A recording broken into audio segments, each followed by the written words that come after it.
सब पढ़ रहे थे रासायनिक साम्य जी। हाँ,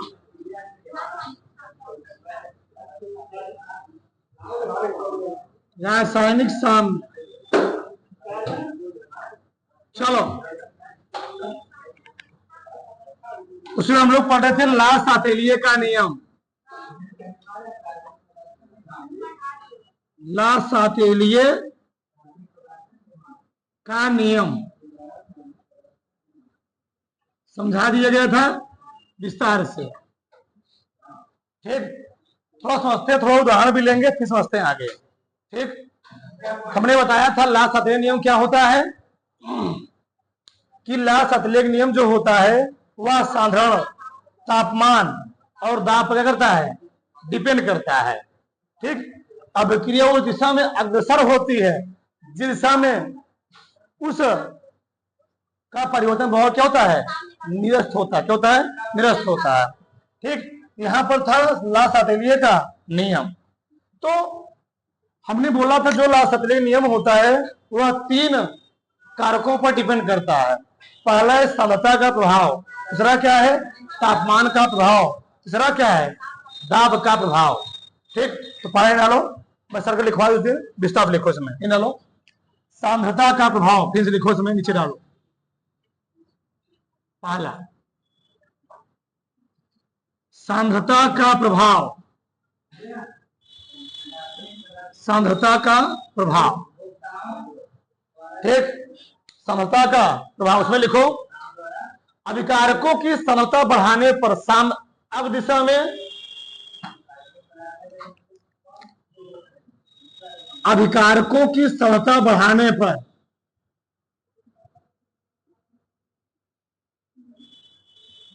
अभिकारकों की सांद्रता अभिकारकों की सांद्रता बढ़ाने पर साम्य अग्र दिशा में अग्र दिशा में तथा उत्पादों की सांद्रता बढ़ाने पर तथा उत्पादों की सांद्रता बढ़ाने पर साम्य पश्च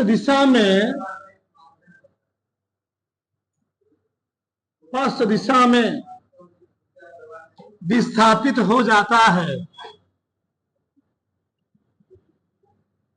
विस्थापित हो जाता है।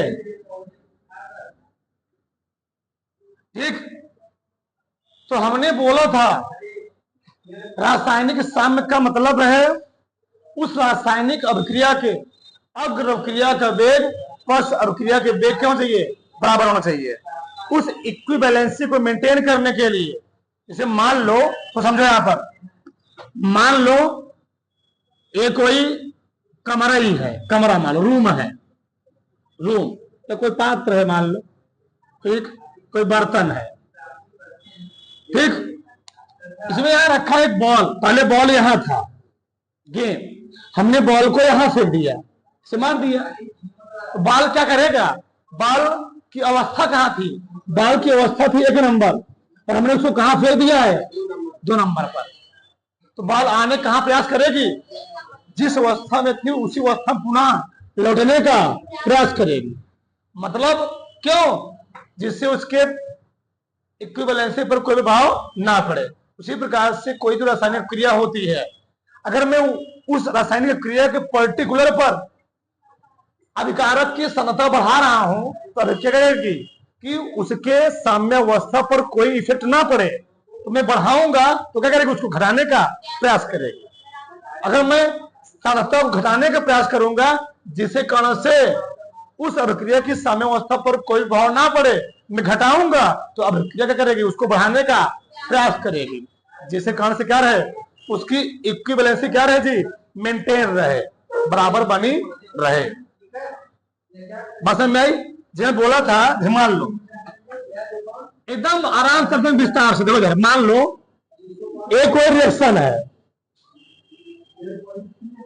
ठीक, इससे क्या बना प्रोडक्ट, क्या बना प्रोडक्ट। ये है विकारक, ये क्या है अभिकारक, और ये क्या है उत्पाद। तो अभिकारक से अगर उत्पाद बन रहा है यानी प्रोडक्ट रिएक्टेंट से क्या बन रहा है, प्रोडक्ट बन रहा है, प्रोडक्ट का निर्माण हो रहा है। जब मान लो ऐसे समझ लो मैं क्रिल ले रहा हूं PCl5, PCl5 से मान लो बन रहा है PCl3 प्लस क्या बन रहा है Cl2 बन रहा है। एक कोई रिएक्शन है। अब बताओ अगर मैं इस अभिक्रिया में PCl5 की सांद्रता को बढ़ाना चाहता हूं, अगर मैं PCl5 की सांद्रता को बढ़ाऊंगा मतलब अभिकारक की मात्रा को मैं बढ़ाना चाह रहा हूं, अभिकारक की मात्रा में बढ़ाना चाह रहा हूं, तो अभिक्रिया क्या करेगी, उस अभिकारक की मात्रा घटाने का प्रयास करेगी। तो अभिकारक की मात्रा मैं इधर बढ़ा रहा हूं, मैं इधर बढ़ाने का प्रयास कर रहा हूं, तो अभिक्रिया उस अभिकारक की मात्रा का घटाने का प्रयास करेगी। इधर मात्रा ज्यादा है तो मात्रा कम किधर होगी, मात्रा कम किधर होगी, ए है पश्च, ए क्या है अग्र, तो मात्रा किधर कम होगी आगे की ओर।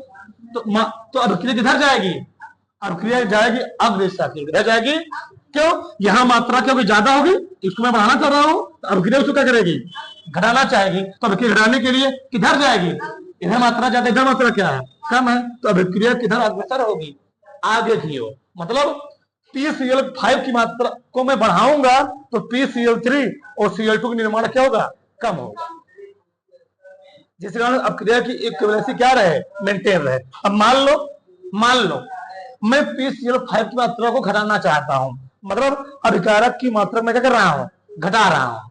तो अभिक्रिया अगर मैं अभिकारक की मात्रा घटाऊंगा, अभिक्रिया क्या करना चाहेगी, उस मात्रा को बढ़ाने का प्रयास करेगी। अगर मैं अभिकारक की मात्रा घटाने का प्रयास कर रहा हूं तो अभिक्रिया क्या करेगी, अभिक्रिया उस अभिकारक की मात्रा को करने की बढ़ाने का प्रयास करेगी।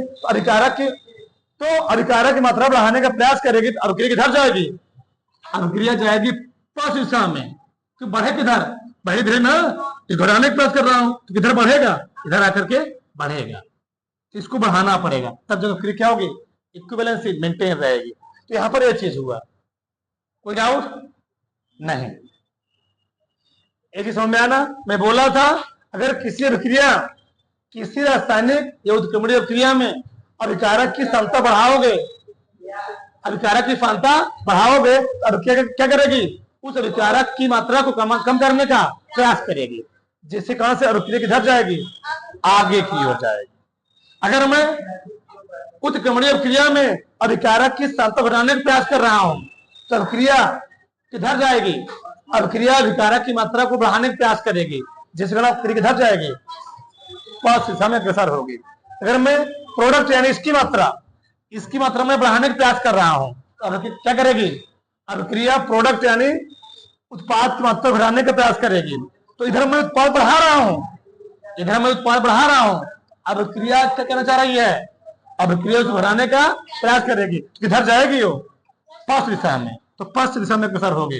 अगर मैं प्रोडक्ट की मात्रा घटाने का प्रयास कर रहा हूं, प्रोडक्ट को कम करने का प्रयास कर रहा हूं, अभिक्रिया क्या करना चाहेगी जी, अभिक्रिया उसको बढ़ाना चाहेगी, तो मैं इसको कम करना चाह रहा हूं, अभिक्रिया उसको बढ़ाना चाहेगी, किधर जाना होगा, उसको अग्र दिशा में जाना होगा। अब बात समझ में आई ना, ये चीज होता है सांद्रता के प्रभाव में, बात समझ में आई। इस अभिक्रिया में पर्टिकुलर इस क्रिया में अगर मैं PCl5 की मात्रा को बढ़ाऊंगा तो यहां पर PCl3 और Cl2 निर्माण क्या होगा, कम होगा, ठीक, ये चीज हुआ। निकाल लो इसको, चित्र को बना लो, पहला वाला बराबर से। चलो आगे देखो, अगला दूसरा तापमान का प्रभाव, तापमान का प्रभाव, उसमें लिखो ताप बढ़ाने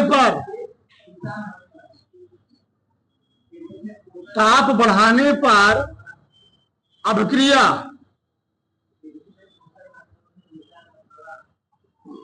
उस दिशा में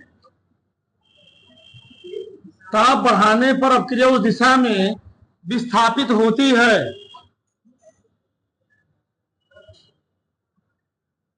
उस दिशा में विस्थापित होती है जिस दिशा में उष्मा का अवशोषण होता है। उष्मा का अवशोषण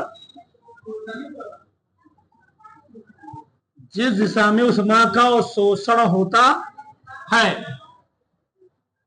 ठीक, तो क्या लिखा गया जी? ताप बढ़ाने पर अपक्रिया उस दिशा में क्या होती है? विस्थापित होती है जिस दिशा में उष्मा क्या होता है? अवशोषण होता है। इसका मतलब क्या है? समझो, ध्यान समझो। चलो मान लो हमें बताया था अगर तापमान का प्रभाव दो प्रकार के रासायनिक क्रियाओं पड़ता है, एक तो होगी उष्मा क्षेपीय क्रिया, एक होगी उष्मा शोषीय क्रिया। उष्मा क्षेपीय क्रिया क्या होती है? ऐसे के समय उष्मा क्या होता है? उष्मा बाहर निकलती है, उसको हम लोग कहते हैं क्या? उष्मा क्षेपीय क्रिया। और ऐसे के समय क्या होती है? उष्मा अवशोषित होती है, ली जाती है, उसको हम लोग कहते क्या है? उष्मा शोषीय क्रिया। तो समझो, अगर हम किसी चीज को गर्म कर रहे हैं उष्मा निकलेगी ना जी। अगर कोई चीज गर्म हो रही तो वहां पर उष्मा क्या होती है? वहां पर उष्मा निकलती है, वहां पर उष्मा क्षेपीय क्रिया हो गई। ठीक, वही पानी में बर्फ बढ़ रहा है तो वहां पर क्या होता है? उष्मा का अवशोषण होता है। ठीक, तो वहां पर कौन क्रिया होती है? उष्मा शोषीय क्रिया। कौन होती है? उष्मा शोषीय क्रिया। बात समझ में आई? उष्मा क्षेपीय क्रिया में उष्मा बाहर निकलती है, उष्मा शोषण करती है, उष्मा अवशोषित की जाती है। क्या हो जाती है? उष्मा अवशोषित। तो मान लो अगर हम उष्मा क्षेपीय क्रिया कोई है, उष्मा बाहर निकल रही है, तो अगर तापमान बढ़ाओगे तो अभिक्रिया क्या करना चाहेगी? अभिक्रिया उस तापमान को कम करना चाहेगी। अगर उष्मा क्षेपीय क्रिया है तो उस उष्मा क्षेपीय क्रिया में अगर हम तापमान को बढ़ाएंगे तो अभिक्रिया उस तापमान को कम करना चाहेगी। तो तापमान भैया इधर ज्यादा है इस दिशा में, क्योंकि उष्मा क्षेपीय उष्मा निकल रही है ना इस दिशा में, अग्र दिशा में उष्मा निकल रही है। तो अगर इधर उष्मा बन करके निकल रही है तो अभिक्रिया क्या करना चाहेगी? अभिक्रिया तापमान को कम करना चाहेगी। अभिक्रिया किधर जाएगी? आगे पीछे पश्चिम दिशा में जाएगी। इस कंडीशन में जो अभिक्रिया का मूवमेंट होगा वह मूवमेंट आगे ना होकर के किधर होगा? पीछे होगा। क्यों? आगे क्यों नहीं होगा? भैया इधर उष्मा निकल रही है और क्या उष्मा निकलेगी तो अभिक्रिया बैलेंस कहां हो पाएगा? इधर निकल रही है, इधर क्या होगी? बनेगी, तो अभिक्रिया बैलेंस बने रहेगी। मान लो उष्मा क्षेपी है, मैं तापमान को घटा रहा हूं, तापमान को मैं घटा रहा हूं, अभिक्रिया क्या करना चाहेगी?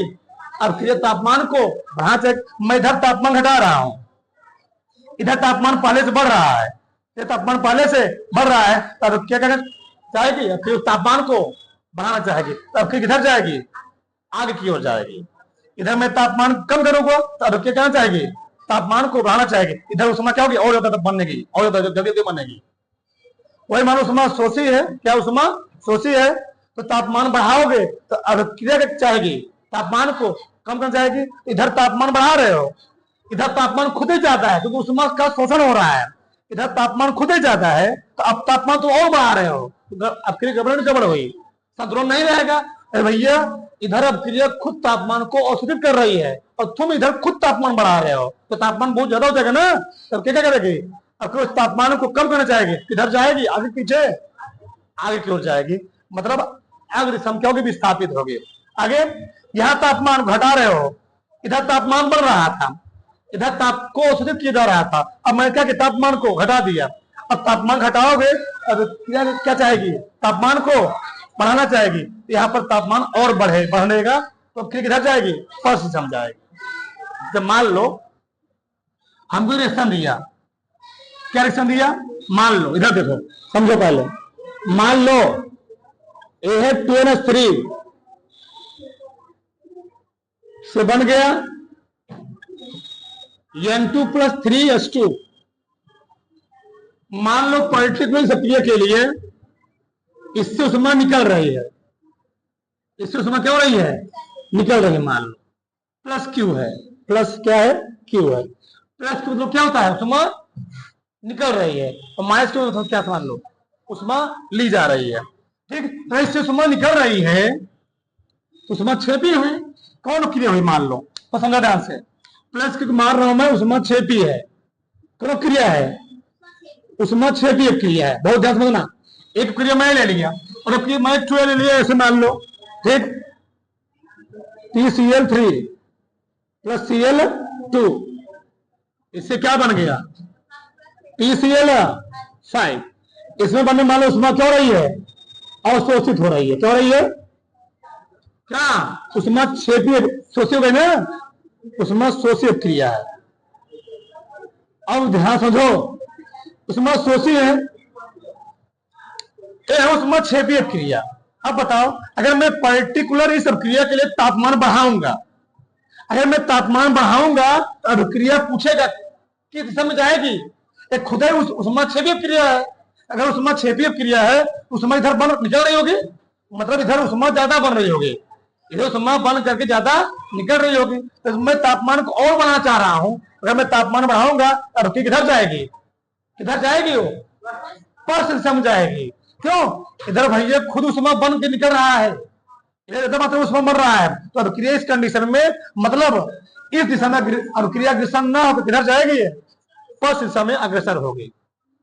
मान लो उष्मा छेपी, उष्मा शोषी हो गई, मैं यहाँ पर तापमान बढ़ाना चाह रहा हूं, अगर मैं इस अभिक्रिया के लिए तापमान बढ़ाऊंगा तो तापमान बढ़ाऊंगा, तापमान बढ़ाने से क्या होगा, इधर तापमान क्या हो रहा है, भाई उष्मा शोषी है ना, मतलब इधर उष्मा क्या किधर है, उष्मा शोषी है, मतलब इस दिशा में, इस डायरेक्शन में उष्मा का अवशोषण हो रहा है। यहाँ पर क्या उष्मा का अवशोषण हो, यहाँ उष्मा ज्यादा है, यहाँ पर उष्मा क्या है, ज्यादा है, और क्या अगर इधर उष्मा ज्यादा है, इसको बैलेंस करने के लिए अब की किधर जाएगी, आगे की वही लिखा गया है। अगर उष्मा शोषित क्रिया में तापमान बढ़ाओगे तो अब की किधर जाएगी, आगे की ओर मूव करेगी। ये मैटर यहाँ पर है। अब बात समझ में आई, लिखना पड़ेगा हम क्यों। ठीक, इस दिशा में बताओ, इस दिशा में किधर गई, इस दिशा में क्रिया किधर जाएगी, हाँ अब क्रिया पार्श्व दिशा में, पार्श्व दिशा में क्या होगी, अग्रसर होगी, अग्रसर होगी। और इस कंडीशन में किधर होगी, इस कंडीशन में अग्रेसन होगी। ठीक, अब क्रिया, अब क्रिया किधर जी, आगे, क्यों, इधर उष्मा का शोषण हो रहा है, इधर उष्मा बहुत ज्यादा मात्रा में बन रही है। ठीक, यहां पर अग्रसर जाएगी, अब क्रिया की दिशा में क्या होगी, अग्रसर होगी, अग्रसर होगी, उधार फड़क से, उधार फड़क से। ठीक, आगे देखो, अगर लिखो दाब का प्रभाव,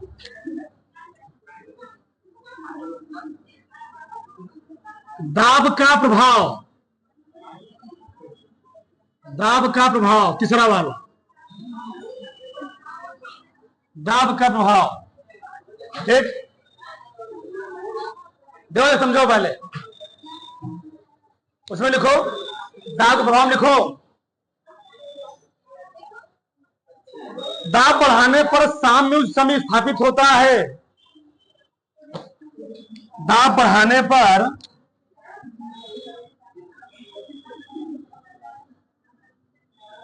दाब बढ़ाने पर साम्य उस दिशा में,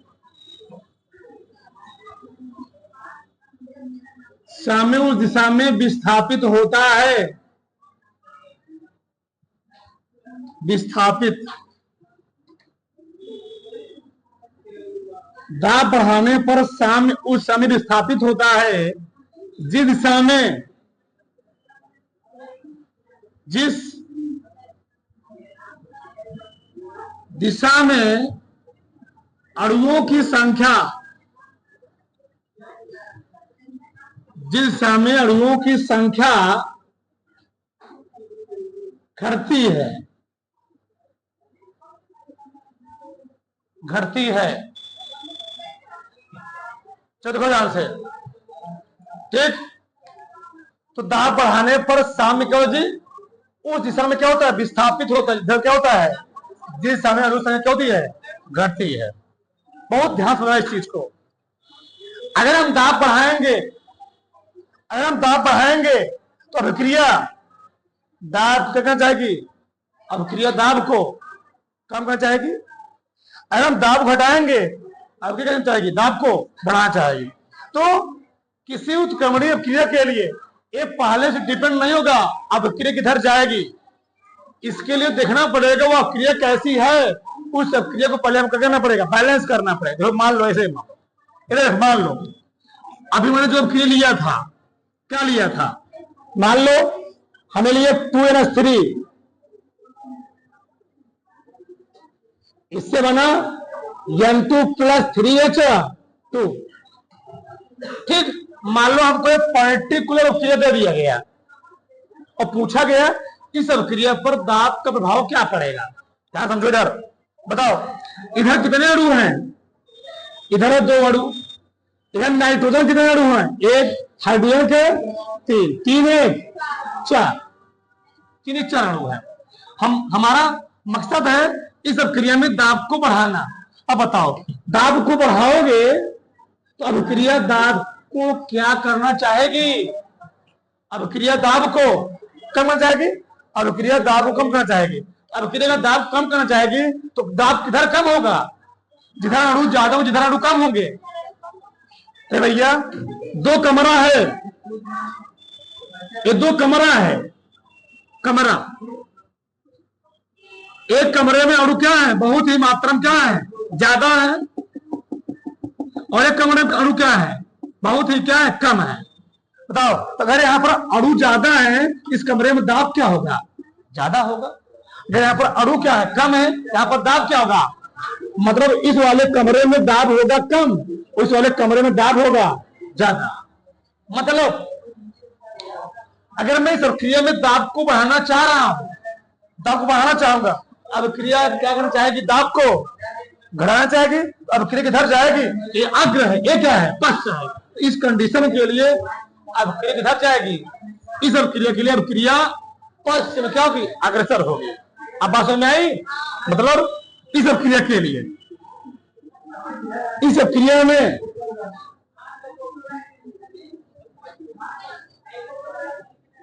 अभिक्रिया में दाब बढ़ाने पर, दाब बढ़ाने पर साम्य किधर भी स्थापित होगा, आगे के पीछे, हाँ, साम्य पश्च दिशा में, पश्च दिशा में क्या होगा, विस्थापित, विस्थापित होगा।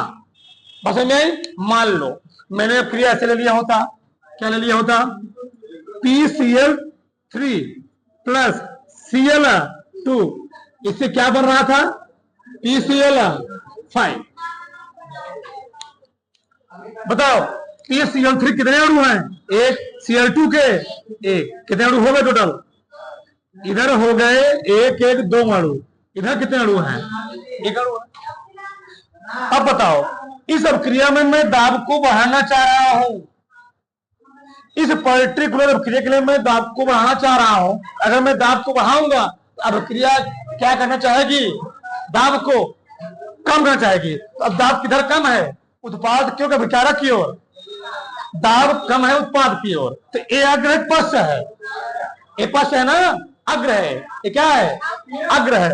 इस कंडीशन में अभिक्रिया किधर जाएगी, इस कंडीशन में अभिक्रिया किधर जाएगी जी, अग्र से विस्थापित होगी। अब बात समझ में आई, अगर मैं दाब को बढ़ाऊंगा, अभिक्रिया दाब को कम करना चाहेगी, तो दाब किधर कम होगी, इधर अणु क्या होंगे, कम होंगे, तो अणु इधर कम है ना, इसका अभिक्रिया किधर जाएगी, अग्र दिशा में। इस अभिक्रिया में दाब बढ़ाने पर, इस अभिक्रिया में, इस अभिक्रिया में दाब बढ़ाने पर, दाब बढ़ाने पर साम्य किधर जाएगा, साम्य अग्र दिशा में क्या होगा? विस्थापित होगा। विस्थापित